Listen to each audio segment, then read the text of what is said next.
Baby अपनी मोमानी के घर आती है और कहती है मैं यहाँ से गुजर रही थी तो सोचा अंबर से मिलती हुई जाऊँ। अंबर अब खुश तो रहती है ना, तो उसकी मोमानी कहती है हाँ अब वो बिल्कुल ठीक है। बेबी अंबर को कहती है तुमने इतना कुछ खाने को मंगवा लिया, मैं तो वैसे ही तुमसे मिलने आई थी, मैं घर बताकर नहीं आई और तुम ये बात किसी को मत बताना। तभी बेबी की नज़र अंबर की रिंग्स पर पड़ती है और वो खांसने लग जाती है और कहती है मुझे पानी ला कर दो।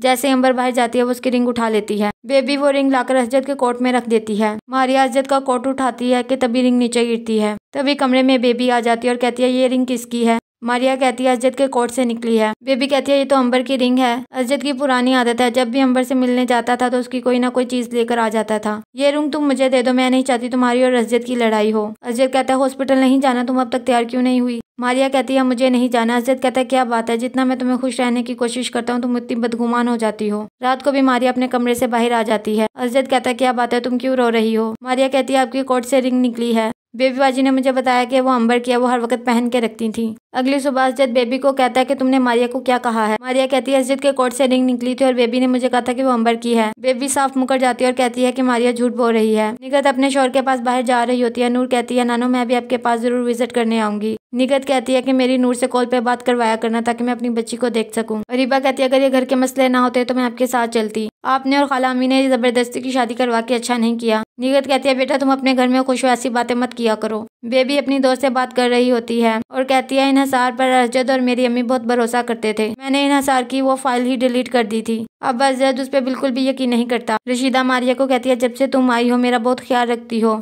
टाइम पे खाना और हर चीज देती हो, इसलिए मेरी शुगर भी कंट्रोल रहती है। इन्हिसार कहते हैं आज मैं सारा सच सबको बताकर रहूंगा, जिस थाली में खाते हैं उसी में छेद करते हैं, ये मिसाल तुम पर सूट करती है। बेबी कहती है कमरे में चलकर बात करते हैं। इन्हिसार असजद को बताता है जिस प्रेजेंटेशन की वजह से तुमने मुझे इतनी बातें सुनाई थी वो तुम्हारी बहन ने डिलीट की थी। असजद को बेबी पे बहुत ज्यादा गुस्सा आता है। निगत एयरपोर्ट के लिए निकल रही होती है। इफ़त कहती है तुम वापस जा रही हो, तुम्हारे साथ कितना दिल लगा हुआ था। निगत कहती है अगर खावर की तबीयत खराब ना होती तो मैं ना जाती, मैं भी आप लोगों को बहुत मिस करूंगी। असजद बेबी को कहता है कि तुमने बहुत शर्मिंदा किया है मुझे इन्हिसार के सामने, मैंने उसे इतनी बातें सुनाई थी, मैं उसके सामने अब नजर नहीं उठा सकता। बेबी कहती है वो हम दोनों में फूट डलवाना चाहता है। असजद कहता है पहले तुम मारिया के बारे में भी यही बातें करती थी। फहद रिबा को कॉल करके बताता है कि पुलिस स्टेशन से 3 दफा कॉल आ चुकी है, वो तो वहाँ मेरे जानने वाले हैं, इस वजह से बात रुकी हुई है। मारिया असजद को कहती है कि वो रिंग वाली बात भी बेबी ने ही मुझे बताई थी और वो मुकर गई। असजद कहता है मुझे तो किसी पर भी यकीन नहीं रहा अब। मारिया कहती है चलें जो भी बात ही क्लियर हो गई है। रशीदा ये सारी बातें दरवाजे पर खड़ी सुन रही होती है। मारिया असजद को कहती है आप बड़े हैं तो बड़ेपन का सबूत दें,